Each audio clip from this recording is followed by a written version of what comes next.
Hello! Hi! Welcome to our channel. ఈ story ఇంకా కొన్ని ఎపిసోడ్స్‌లో కంప్లీట్ అవ్వబోతుంది. తర్వాత 'రిషిధార' కంటిన్యూ చేద్దాం అనుకుంటున్నాను. మీరేమంటారో కొంచెం సజెస్ట్ చేయండి. ఎందుకంటే 'రిషిధార' గురించి చాలామంది అడుగుతున్నారు. మీ ఓన్ వేలో అయినా కంటిన్యూ చేయండి అని. దీని మీద మీ ఒపీనియన్ తెలియజేయండి. Thank you. ఇక కథలోకి వెళ్ళిపోదాం. ఆర్యన్‌ని, సమ్మీని ఇద్దరిని హాస్పిటల్‌కి తీసుకెళ్తారు. డాక్టర్లు ఇద్దరిని ట్రీట్మెంట్ కోసం ఎమర్జెన్సీ వార్డులోకి తీసుకెళ్తారు. ఇద్దరికీ ఆపరేషన్ చేయాలని థియేటర్‌కి తీసుకెళ్తారు. సిద్ధు, హర్ష, టైగర్ బయట టెన్షన్‌గా వెయిట్ చేస్తూ ఉంటారు. సిద్ధు ఇన్ఫార్మ్ చేయడంతో ఆర్యన్, సమీ ఫ్యామిలీ అంతా అక్కడికి వచ్చేస్తారు. సిద్ధు, ఆర్యన్ ఎలా ఉన్నాడు? సమీ ఎలా ఉంది? అని అడుగుతుంది మంజుల. ఆపరేషన్ చేస్తున్నారమ్మా, బయటకొస్తే గాని తెలీదు అంటాడు సిద్ధు. మంజులకి కవితను ఓదార్చడం ఎవరి వల్ల కావట్లేదు. ప్రభాకర్ గారు అలా శూన్యంలోకి చూస్తూ కూర్చున్నారు. ఆయన మనసులో బాధ ఎంతకూ తగ్గట్లేదు. ఎవరికి ఏం జరిగినా తట్టుకోలేని పరిస్థితి అది. ఆర్యన్కి బుల్లెట్ తీసి స్టిచెస్ వేసి డాక్టర్ గారు బయటకు వస్తారు. అందరూ డాక్టర్ చుట్టూ చేరి ఏమైంది అని కంగారుగా అడుగుతారు. ఆర్యన్ గారికి బుల్లెట్ తీసేశాం, స్టిచెస్ వేసేశాం. చాలా లక్కీ. బుల్లెట్ లోపల ఆర్గాన్ని ఏమీ డ్యామేజ్ చేయలేదు. ఇప్పుడు బానే ఉన్నారు. కాసేపట్లో స్పృహ వచ్చేస్తుంది. రూమ్కి షిఫ్ట్ చేస్తారు. అప్పుడు మీరు వెళ్ళి చూడొచ్చు అని చెప్తాడు డాక్టర్. ఆర్యన్కి ప్రమాదం లేదని తెలిసి ఊపిరి పీల్చుకొని హ్యాపీగా అంతా ఫీల్ అవుతారు. సమీ గదిలో నుండి నర్స్ బయటకు వచ్చి అర్జెంటుగా బ్లడ్ తీసుకురండి, ఇప్పటికే చాలా బ్లీడ్ అయిపోయింది, ఎంత త్వరగా వీలైతే అంత త్వరగా బ్లడ్ తీసుకురండి, లేకపోతే ఇద్దరిలో ఏ ఒక్కరు బ్రతకరు అని చెప్పి వెళ్ళిపోతుంది. సమీరా గ్రూప్ బ్లడ్ సమయానికి ఏ బ్లడ్ బ్యాంక్లోనూ దొరకదు. టీవీలో యాడ్ కూడా ఇప్పిస్తారు. అక్కడ ఉన్న ఎవరి బ్లడ్తో సమీరా గ్రూప్ మ్యాచ్ అవ్వలేదు. అందరూ విపరీతమైన టెన్షన్తో ఏం చెయ్యాలో తెలియక సతమతం అవుతూ ఉంటారు. కవిత, డాక్టర్ గారు, నా ఒంట్లో రక్తం అంతా తీసుకోండి, నా బిడ్డని మాత్రం బ్రతికించమని ఏడుస్తూ వేడుకుంటుంది. ప్రభాకర్ గారికి నోట్లో నుండి మాట కూడా రావట్లేదు. కళ్ళల్లో నీళ్ళాగట్లేదు. సిద్ధుకి పిచ్చి పట్టేటట్టు ఉంది. ఇప్పుడు ఏం చెయ్యాలి? బాబీని బేబీని పోగొట్టుకోలేం. పొరపాటున ఏమన్నా జరిగితే అన్నయ్య ప్రాణాలతో మిగలడు అని సిద్ధు చాలా బాధపడుతూ ఉంటాడు. కాసేపటికి అటాక్ విషయం తెలిసి హడావుడిగా మిథున, జై అక్కడికి వస్తారు. జై బ్లడ్ గ్రూప్ సమీర్కి మ్యాచ్ అవ్వడంతో జై వెంటనే బ్లడ్ ఇస్తాడు. హర్ష జైని హక్ చేసుకుని థ్యాంక్ యూ జై, నువ్వు కాపాడింది సమీని మాత్రమే కాదు, మా అందరి ప్రాణాలు అని ఏడుస్తాడు. కవిత, ప్రభాకర్ చేతులు జోడించి జైకి దండం పెడతారు. అయ్యో అంకుల్, మీరు పెద్దవారు, ఇవన్నీ ఎందుకు అంటాడు జై. చిన్నవాడివైనా నువ్వు చేసిన ఉపకారం చాలా పెద్దది. 2 ప్రాణాలు నిలబెట్టింది. అవసరంలో ఉన్న వాళ్లకు తన రక్తం దానం ఇచ్చి కాపాడే వాళ్లకు ఎన్ని కృతజ్ఞతలు చెప్పినా తక్కువే అంటాడు ప్రభాకర్. క్యావ్ క్యావ్ అంటూ ఏడుపు వినిపిస్తుంది. అందరూ ఆతృతగా ఎదురు చూస్తారు. కాసేపటికి నర్స్ క్లీన్ చేసిన బేబీని తీసుకుని బయటకు వస్తుంది. సమీకి ఎలా ఉంది అని అడుగుతారు. బానే ఉంది, ఇప్పుడే ఆపరేషన్ అయిపోయింది. కాసేపటికి బయటకు తీసుకొస్తారు. ఇదిగోండి బాబు పుట్టాడు అని చెప్తుంది నర్స్. బేబీని ఎత్తుకోవడానికి అందరూ నర్స్ చుట్టూ మూగుతారు. ఏంటి ఇది చిన్న బేబీ, మీరంతా ఇలా చేస్తే పిల్లలకు ఇన్ఫెక్షన్ వస్తుంది, ముందందరూ దూరం జరగండి అంటుంది నర్స్. అందరూ దూరం జరగగానే ఎవరో ఒకరు రండి ఇస్తాను అంటుంది. జై నువ్వెళ్ళు ఎత్తుకో అంటారు. జై బాబుని చేతుల్లోకి తీసుకుని చాలా మురిసిపోతాడు. అబ్బా ఎంత క్యూట్ ఉన్నాడో, చిన్న చిన్న చేతులు, చిన్న చిన్న కాళ్ళు, భలే ముద్దుగా ఉన్నాడు అని ముద్దు పెట్టుకుంటాడు. తర్వాత అందరూ 1 బై 1 ఎత్తుకుంటుంటే ఏడుపు స్టార్ట్ చేస్తాడు వాడు. మంజుల, కవిత ఎంత ప్రయత్నించినా ఆపడు. పాలు కొంచెం తాగుతాడు కానీ ఏడుపు మాత్రం ఆపట్లేదు. సిద్ధు చూసి చూసి తనెత్తుకుని అటు ఇటు ఊపుతుంటే అప్పుడు ఆపేస్తాడు వాడు. అంతా షాక్ అయి చూస్తారు. సిద్ధు నవ్వుకుంటూ ఏరా కన్నా, నీకు బాబాయ్ కావాలి కదా, అందుకే ఏడుస్తున్నావు కదా అంటూ ముద్దు చేస్తాడు. బాబు వెంటనే నిద్రపోతాడు. మంజుల నిద్రపోయాడు కదా అని తీసుకోబోతే మళ్ళీ ఏడుపు స్టార్ట్ చేస్తాడు. సిద్ధు చూడు, నీ దగ్గరైతేనే వీడు కాముంటున్నాడు అంటుంది మంజుల. ఆ అమ్మా, నేను చూసుకుంటాలే అని ఎత్తుకుని కూర్చుంటాడు. సమీని రూమ్‌కి షిఫ్ట్ చేశాక బాబుని సమీ పక్కన పడుకోబెడతారు. అప్పటికి ఇంకా సమీకి స్పృహ రాదు. సిద్ధు, హర్ష, జై అందరూ ఆర్యన్ దగ్గరికి వెళ్తారు. ఆర్యన్‌కి స్పృహ వస్తుంది. మెల్లగా కళ్ళు తెరిచేసరికి తను హాస్పిటల్‌లో ఉన్నట్టు అర్థమవుతుంది. వెంటనే సమీ గుర్తొచ్చి లేవబోతాడు. సిద్ధు పట్టుకుని బాయ్ నీకు స్టిచెస్ ఉన్నాయి లేవకూడదు అంటాడు. మరి జాను ఎలా ఉంది అంటాడు కంగారుగా.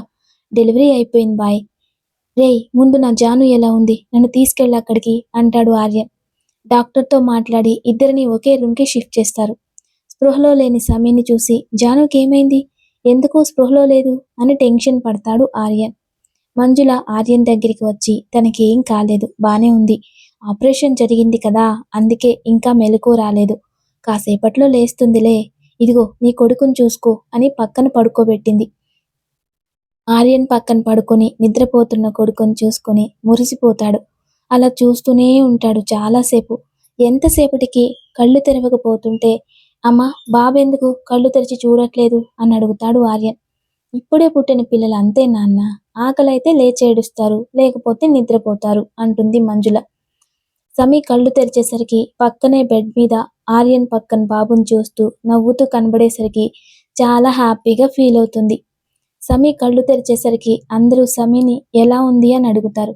బానే ఉంది అని తలూపుతుంది. బాబీ మా ప్రిన్స్ని చూడు ఎలా ఉన్నాడో అని బాబుని చూయిస్తాడు సిద్ధు. బాబుని చూసి అన్నీ ఆర్యన్ పోలికలే ఎంత అందంగా ఉన్నాడో అనుకుంటుంది. కవిత ముందుకు వంగి సమీ తల వాటేసుకుని ఎక్కిళ్ళు పెట్టి ఏడుస్తుంది. ప్రభాకర్ కూడా ఏడుస్తూనే కవితని సముదాయిస్తూ ఉంటాడు. అమ్మా నాన్న ప్లీజ్ ఏడవద్దు నాకేం కాలేదు నేను బానే ఉన్నాను. అమ్మా చూడు నువ్వు ఇలా ఏడుస్తుంటే ఎలా చెప్పు నా కొడుకుని ఎవరు చూసుకుంటారు అని సిద్ధు బాబుని అమ్మకివ్వు అంటుంది సమీ.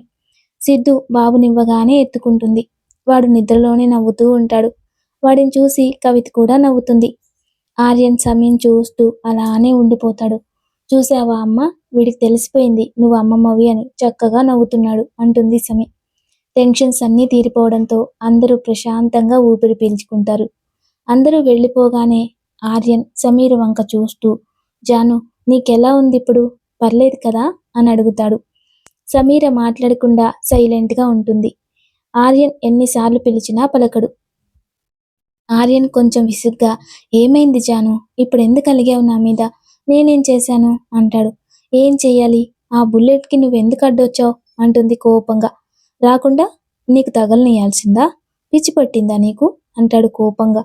సాగర్ అంటుంది సిమి. హా ఆ బుల్లెట్ నీకు తగులుంటే మన బేబీ నువ్వు ఇద్దరూ నాకు దక్కేవాళ్ళు తెలుసా అంటాడు కోపంగా. అది కాదు సాగర్ నాకు చాలా భయం వేసింది తెలుసా అంటుంది సమి. నేను నిన్నొదిలి ఎక్కడికి వెళ్తాను చెప్పు అస్సలు వెళ్ళను. ఇంటికి మన బాబు ఎలా ఉన్నాడేంటి అంటాడు ఆర్యన్. వాడికేంటి అచ్చం వాళ్ళ బాబులాగే ఉన్నాడు అంటుంది సమి. అంటే నా అంత అందంగా ఉన్నాడన్నమాట అంటాడు ఆర్యన్. నీకంటే కూడా వాడు చాలా అందంగా ఉన్నాడు అంటుంది ఉయ్యాల్లో ఉన్న కొడుకుని చూసుకుని. అబ్బో కొడుకుని చూసుకొని అప్పుడే నా వైపు చూడడం కూడా మానేసావా ఇంక నన్ను పట్టించుకుంటావా అసలు అంటాడు ఆర్యన్. అస్సలు పట్టించుకోను నా కన్నయ్యని తప్ప ఇంకెవ్వరిని పట్టించుకోను అంటుంది సమి. ఆర్యన్ నవ్వుకుంటూ సరే పడుకో మళ్ళీ వాళ్ళు లేస్తే నిన్ను నిద్రపోనివ్వడు అంటాడు. అని కళ్ళు మూసుకొని నిద్రపోతుంది. ఆర్యన్ కూడా మెడిసిన్స్ పవర్ వల్ల తొందరగానే నిద్రలోకి జారుకుంటాడు. ఇద్దరు క్యూర్ అవగానే డాక్టర్ డిశ్చార్జ్ చేస్తారు. హైదరాబాద్ రాగానే సమీని ప్రభాకర్ గారు తీసుకెళ్తాను అంటారు. ఆర్యన్ మావయ్య ఏమనుకోకండి జానుని మా ఇంటికి తీసుకెళ్ళిపోతాను అంటాడు. అది కాదు బాబు అంత గండం నుండి బయటపడి వచ్చింది మీరు చూసుకోరని కాదు కన్నవాళ్ళం కదా మాకొక్క నిమిషం కూడా తనని వదిలిపెట్టి ఉండాలని లేదు. కొన్ని రోజులు ఉంచుకొని పంపిస్తాం బాబు అంటుంది కవిత. మంజుల ఆర్యన్తో వెళ్ళని నాన్న మనం ఎంతమంది ఉన్నా ఇప్పుడు సమీకి వాళ్ళ అమ్మా నాన్న ప్రేమ కూడా అవసరమే అంటుంది. ఆర్యన్ చెప్పలేక మౌనంగా నిలబడిపోతాడు. సిద్ధు సమీర దగ్గరికి వచ్చి బాబీ ప్లీజ్ మన ఇంటికి వెళ్దాం మా ఫ్రెండ్స్ని నేను అస్సలు వదిలిండలేను అంటాడు. సిద్ధు పుట్టి 10 రోజులు కూడా కాని మీ బిడ్డను వదిలి ఉండాలంటేనే మీకు అంత బాధగా ఉంటే ఇన్నాళ్ళు కంటికి రెప్పలా పెంచిన మా వాళ్ళకి ఎలా ఉంటుంది సిద్ధు చెప్పు. అయినా నేనేమన్నా అక్కడే ఉంటానా వచ్చేస్తాను కదా నీకెప్పుడు కావాలంటే అప్పుడు రావచ్చు, లేకపోతే నాతో పాటు నువ్వు కూడా అక్కడే ఉండొచ్చు అంటుంది. ఇది బావుంది వదిన, నేను అక్కడే ఉంటాను అంటాడు బాబునెత్తుకుని. సమీకి ఆర్యన్ బాధపడుతున్నాడని తెలిసినా వాళ్ళ అమ్మా నాన్నతో కలిసి వెళ్ళిపోతుంది. ఆర్యన్ సిద్ధు ఇంటికి వెళ్ళాక, బాయ్, వాడి గొంతు వినకపోతే అస్సలు తోచట్లేదు తెలుసా అంటాడు. అవునరా, నాకు కూడా అలాగే అనిపిస్తుంది, ఏడుస్తున్న మ్యూజిక్ లాగే అనిపించేది అంటాడు. మంజుల చూసి, సరిపోయింది, ఇద్దరూ ఇద్దరే, ముందు అదంతా తర్వాత బారసాలు చెయ్యాలి, ముందు ఏ పేరు పెట్టాలో ఆలోచించండి అంటుంది. నేను పెట్టేశాను కదా ప్రిన్స్ అని అంటాడు సిద్ధు. ప్రిన్సా? ప్రిన్స్ ఏంట్రా, మంచి పేరు ఆలోచించండి అంటుంది మంజుల. సరే అని ఇద్దరు తెగ ఆలోచిస్తూ ఉంటారు ఏం పేరు పెట్టాలా అని. ఆర్యన్ని రెస్ట్ తీసుకోవాల్సిందేనని గట్టిగా చెప్పేసరికి ఆఫీస్కి వెళ్లకుండా ఇంట్లోనే ఉంటాడు. అస్సలు టైం పాస్ అవ్వట్లేదు. సమీకి కాల్ చేస్తాడు. హలో జాను బంగారం. సాగర్, ఏం చేస్తున్నావు? ఏం లేదు జాను, వర్క్ ఏం చేయనివ్వట్లేదు, ఇంట్లో పిచ్చ బోరుగా ఉంది. నిన్ను ఇంటికి రమ్మంటే హాయిగా నన్ను వదిలేసిపోయి పుట్టింట్లో కూర్చున్నావు. నేను హాయిగా ఉన్నానా? ఎవరుండనిస్తే? అంటే ఏమైందే? నాకు అస్సలు రెస్ట్ ఉండట్లేదు బాబు. నేను కూడా లేను కదా, తిని పడుకోవడమే కదా, ఇంక రెస్ట్ లేకపోవడం ఏంటి? ఫుల్ రెస్టే కదా నీకు అంటాడు ఆర్యన్. ఆహా, అవునా, మరి నీ కొడుకుని ఎవరు చూసుకుంటారు? వాడు చిన్న పిల్లాడే, పాపం కొన్ని పాలు తాగి హాయిగా నిద్రపోతాడు. వాడు నిన్నేం చేశాడే అంటాడు ఆర్యన్. మా నాయనే. రా అయితే వచ్చి నీ కొడుకుని నువ్వే చూసుకో, నేను రెస్ట్ తీసుకుంటా అని ఫోన్ పెట్టేస్తుంది సమి. దొంగ మొహంది, పుట్టింట్లో కూర్చుంది కాక నా ఫోన్ కూడా కట్ చేస్తుందా? దీనికి అస్సలు భయమే లేదు. దీని సంగతి ఏంటో చూడాల్సిందే అని సమీ దగ్గరికి బయలుదేరి సమీ వాళ్ళ ఇంటికి వెళ్తాడు. అత్తయ్య, జాను ఏది? అయినా తన రూమ్లో ఉంది బాబు. సరే అని పైకి వెళ్తాడు ఆర్య. బాబు ఉయ్యాల్లో నిద్రపోతుంటే సమీ అక్కడే సోఫాలో కూర్చొని నిద్రపోతుంది. ముందు రాగానే ఉయ్యాల్లో ఉన్న కొడుకుని చూసి వాడు నిద్రలోనే నవ్వుతుంటే అలానే చూసుకుంటాడు. సోఫాలో సమీ పక్కన కూర్చొని, ఏంటి బంగారం కూర్చుని నిద్రపోతున్నావు అంటాడు. సమీ ఆర్యన్ భుజం మీద తలవాల్చి, ఏం చేయను సాగర్, వాడు నన్ను అస్సలు పడుకోనివ్వట్లేదు, బాగా ఏడిపిస్తున్నాడు తెలుసా అంటుంది. ఓ, ఏం చేస్తున్నాడేంటంతగా? నీ మొహం మరీ పీకిపోయింది. అన్నం తిననివ్వడు, కనీసం వాష్రూమ్ కూడా వెళ్ళనివ్వట్లేదు తెలుసా? అయ్యో అవునా బంగారం అంటాడు ఆర్యన్. బాగా రెస్ట్లెస్గా ఉంది అంటుంది గుండెల మీద తలపెట్టి. ఆర్యన్ చుట్టూ చెయ్యి వేసి దగ్గరికి లాక్కొని తల నిమురుతూ, నువ్వింట్లో ఇంతమంది ఉన్నారు, ఎవరో ఒకరికి కాసేపు చూసుకోమని చెప్పొచ్చు కదా బంగారం అంటాడు ఆర్యన్. వాడు ఎవరి దగ్గర ఉండడు సాగర్, అప్పుడప్పుడు డాడ్ హర్ష దగ్గరికి మాత్రం వెళ్తాడు. ఏడుపు స్టార్ట్ చేస్తే ఎవరి దగ్గర ఉండడు. అసలు మూతంతా సున్నాలా పెట్టి భలే ఏడుస్తాడు తెలుసా, ఎంత ముద్దుగా ఉంటాడో. అలా చూడ్డం కోసమే సిరి అయితే కనీసం వాడిని రోజుకు ఒక్కసారైనా ఏడిపిస్తుంది తెలుసా అంటుంది. ఏది? సిరిని రాని చెప్తా, ముద్దుగా ఉంటే మాత్రం వాడిని ఏడిపిస్తుందా అంటాడు ఆర్యన్. ఏం చేస్తావు, ఏమన్నా అంటే నా అల్లుడు నా ఇష్టమని అందరినీ బెదిరిస్తుంది. ఎంతైనా మీ చెల్లెలు కదా అంటుంది సమి. ఓయ్, నన్ను అంటావేంటి అంటాడు ఆర్యన్. లేకపోతే నువ్వేగా సిరిని అలా తయారు చేసింది అంటుంది సమి. ఆర్యన్ నవ్వుకుంటూ, లేకపోతే ఎవరన్నా ఏమన్నా అంటే ఏడుస్తూ కూర్చోమని చెప్పాలా అంటాడు ఆర్యన్. ఇదే తగ్గిస్తే కొంచెం మంచిది. నాకు ఇప్పటి నుండే భయం వేస్తుంది, ఆడపిల్లనే అలా తయారు చేస్తే వీడిని ఏం చేస్తారా అని.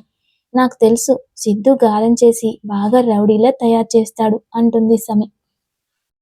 అందులో డౌటేముందోయ్, సిద్ధు సంగతి తెలుసు కదా, వాడికి బాబు అంటే పిచ్చి, ఇంటికి కూడా రాకుండా ఇక్కడే ఉంటున్నాడు కదా. అవును, సిద్ధు కోసం పాపం సంజు కూడా ఇక్కడే ఉంటుంది. వీడు కూడా భలే వేషాలు వేస్తున్నాడులే సాగర్. సిద్ధు ఎత్తుకుంటే ఏమన్నాడు, ఇంకెవరైనా ఎత్తుకుంటే చాలు చుక్కలు చూపిస్తున్నాడు అంటుంది సమి. ఆర్యన్ నవ్వుతూ సమీ చెప్పినవన్నీ వింటున్నాడు. ఎంతసేపైనా అలుపు లేకుండా కొడుకు ముచ్చట్లు చెప్తూనే ఉంది సమి. ఉయ్యాల్లో బాబు ఏడుస్తుంటే ఆర్యన్ గబగబా ఎత్తుకుంటాడు. ఆర్యన్ ఎత్తుకోగానే ఏడు పాపేసి కాళ్ళు చేతులు ఆడించి నవ్వుతూ ఆడుకుంటాడు.